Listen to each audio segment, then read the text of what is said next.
السلام علیکم ملګرو، څنګه یې ښه؟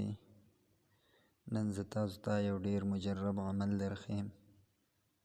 هغه عمل دا دی چې د چا په ران کې څه درد وي، نو دا آیات کریمه دې ولیکي او د درد په دې ځای باندې دې وتړي، نو انشاءالله د هغه د پتون دا کم درد چې دی د ران، دا به الله تعالی زر تر زره ختم کی. آیات کریمه دا دی: لئن انجانا من هذه لنکونن من الشاکرین. دویمه دا چې یادی د قرآن کریم دا آیات په اوبو باندې دم کی او هغه اوبه دې وڅکي، انشاءالله دا هغه درد به زر تر زره ختم شي. آیات کریمه دا دی: وَإِذَا سَأَلَكَ عِبَادِي عَنِّي فَإِنِّي قَرِيبٌ أُجِيبُ دَعْوَةَ الدَّاعِ إِذَا دَعَانِ. دا دی اوی په اوبو باندې دم کی، انشاءالله دا هغه د پتون دا درد دا به زر تر زره ختم شي. دریم دا دی چې یادی دا آیات کریمه په اوبو باندې دم کی، نو دا د پتون یعنی د ران د دې درد لپاره ډیر زیات مفید دی. هغه آیات کریمه د قرآن کریم: الله الذي انزل الكتاب بالحق والميزان وما يدريك لعل الساعة قريب. دا آیات دی وی په اوبو باندې دم کی، انشاءالله دا هغه د پتون دا درد دا به زر تر زره ختم شي. بل دا چې 100 بار دی دا آیات کریمه په اوبو باندې دم کی، انشاءالله دا هغه دا درد به ډیر زر تر زره ختم شي. الله الذي جعل لكم الأرض قرارا والسماء بناء وصوركم فأحسن صوركم ورزقكم من الطيبات ذلكم الله ربكم فتبارك الله رب العالمين. انشاءالله دا وظایف دې څه وخت وکړي، الله تعالی به د ران یعنی د پتون دا درد زر تر زره ختم کی. دویمه دا چې د یو کس په خپو کې څه قسم درد وي، هغه ته څه قسم تکلیف وي، نو د قرآن کریم دا آیات مبارکه دا آیاتونه دي 11 مرتبه په تیلو باندې دم کی او هغه تیلو باندې دي دغه خپې مالش کوي، انشاءالله دا هغه د خپو دا دردونه به زر تر زره ختم شي. هغه آیاتونه دا دي: افمن یمشي مکبا علی وجهه امن یمشي سویا علی صراط مستقیم. دویم دا آیات: ان السمع والبصر والفؤاد وكل اولئک عنه مسئولا. او دریم سوره اخلاص یعنی قل هو الله احد الله الصمد لم یلد ولم یولد ولم یکن له کفوا احد. دا دی اوی او په تیلو باندې دم کی، انشاءالله دا هغه دا مسله به الله تعالی زر تر زره حل کی.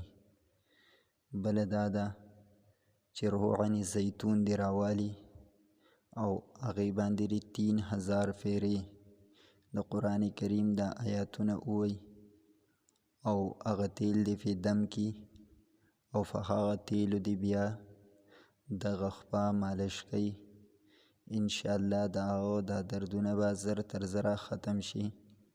هغه آیاتونه دا دي: الا یظن اولئک انهم مبعوثون لیوم عظیم یوم یقوم الناس لرب العالمین.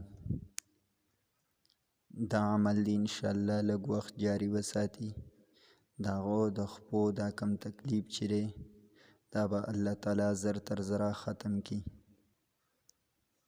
بل دا ده چې د یو کس په ګوتو کې درد وي، نو که د خپو په ګوتو کې درد وي، نو د قرآن کریم دا آیاتونه دا د 3 مرتبه په لاس باندې دم کی او هغه لاس دی بیا په دغه خپو باندې راکاږي، یعنی په دې ګوتو باندې. هغه آیاتونه دا دي: ألن نجمع عظامه بلا قادرین علی ان نسوی بنانه. انشاءالله د هغو دردونه د ګوتو چې کم دي دا به الله تعالی زر تر زره ختم کی. دویمه طریقه دا ده که چېرته د خپو په ګوتو کې درد وي نو د قرآن کریم دا آیات الله تعلو علی واتونی مسلمین انه من سلیمان و انه بسم الله الرحمن الرحیم الله تعلو علی واتونی مسلمین. دا آیات دا دی 101 بار په اوبو باندې دم کی.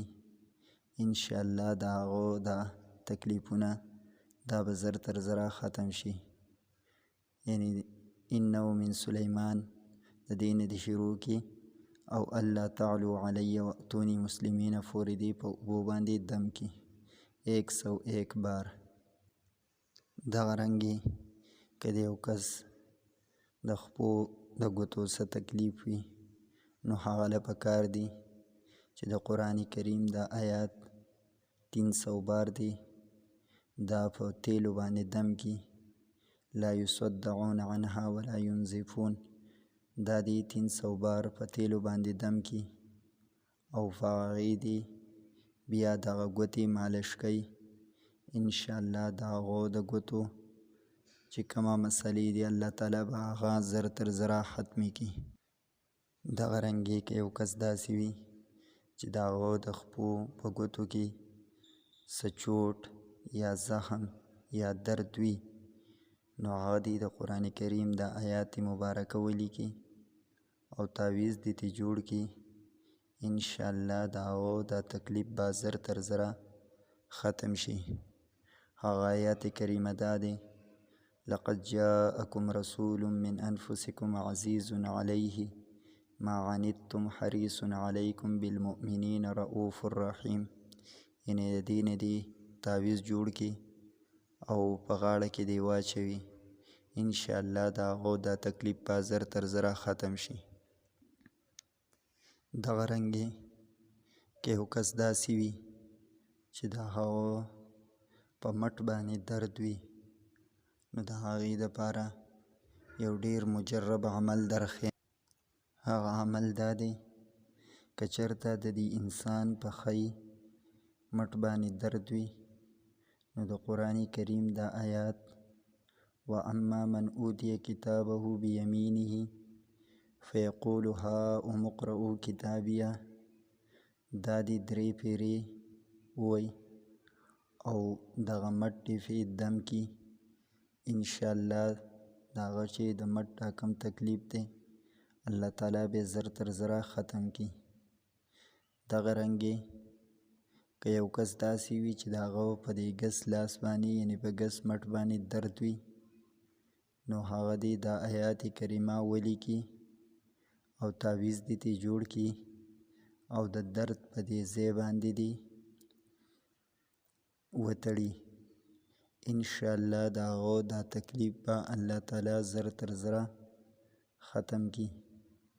هغه آیات کریمه د قرآن کریم واصحاب الیمین ما اصحاب الیمین فی صدر مخدود یعنی دا د سوره واقعه آیات مبارکه دی آیاتونه دی دا دی پری تعویض دی تی جوړ کی او دی تړي. انشاءالله دا او دا تکلیف به الله تعالی زر تر زره ختم کی.